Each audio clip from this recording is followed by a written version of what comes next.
po tayo sa isang barangay sa Tuba kung saan marami po sa barangay na to na naapektuhan ng dengue. Magpapabot po tayo sa kanila ng tulong. And syempre, kasama pa rin natin si Ma'am Charmaine Mulintas.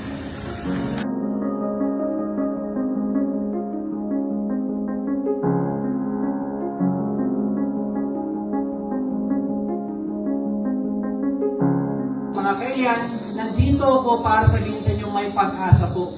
Yung kalsada na yan, pag nabuksan po yan, ang kasunod niyan, concreting po, simento po. Kapag natapos po yan, hindi na po kayo kailangan pumunta ng La Union bago ulit aakyat. Kaya lang, hindi po ganun kabilis lahat ng development. Medyo may abala, maalikabok, pero pag natapos yan, ginhawa po ang ating mararamdaman.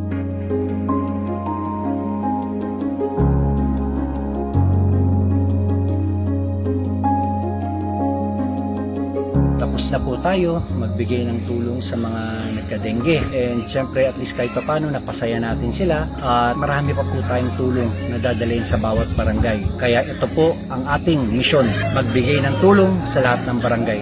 Salamat po at mahal ko kayo mga kaibigan.